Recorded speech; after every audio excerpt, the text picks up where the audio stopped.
इस समय ताइवान मुद्दे पर चीन और जापान आमने सामने आ गए हैं। चीन और जापान के बीच बढ़ते इस तनाव का सीधा फायदा देखा जाए तो भारत को मिल रहा है। दरअसल चाइना ताइवान को अपने ही देश का हिस्सा मानता है, लेकिन जापान और अमेरिका ऐसा मानने से इनकार करते हैं।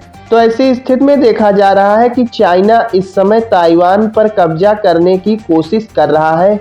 चाइना ताइवान पर कब्जा करने के लिए हमले की साजिश रच रहा है। चाइना द्वारा की जा रही इस साजिश को लेकर जापानी प्रधानमंत्री ने कहा कि अगर चाइना ताइवान पर हमले करता है तो ताइवान की सुरक्षा के लिए जापान पूरी तरह से खड़ा है।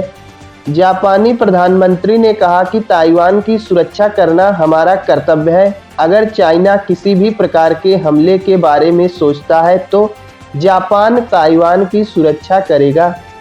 जापानी प्रधानमंत्री द्वारा जारी किए गए इस बयान के बाद चीनी राजदूत ने कहा कि अगर ताइवान और चीन के बीच कोई आता है तो उसकी गर्दन काट दी जाएगी। चीनी राजदूत के इस बयान के बाद दोनों देशों में काफ़ी ज़्यादा विवाद बढ़ गया। विवाद इतना बढ़ गया कि चीन ने जापान से आने वाले सभी सी फूड पर पूरी तरह प्रतिबंध लगा दिया।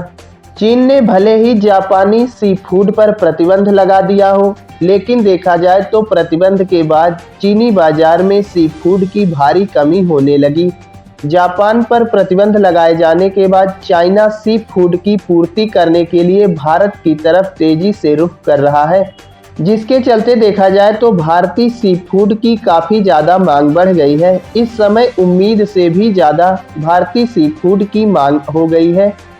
भारतीय सी फूड कंपनियों के शेयर में तेजी से वृद्धि हो रही है। तेलंगाना की अवंती फीड्स के शेयर करीब 10% तक वृद्धि कर चुके हैं। तो ऐसी स्थिति में देखा जा रहा है कि चीन और जापान के बीच बढ़ते तनाव का सीधा लाभ भारत को मिल रहा है। बाकी चीन और जापान के बीच बढ़ते तनाव पर आप लोगों की क्या राय है? आप लोग अपनी राय दे सकते हैं।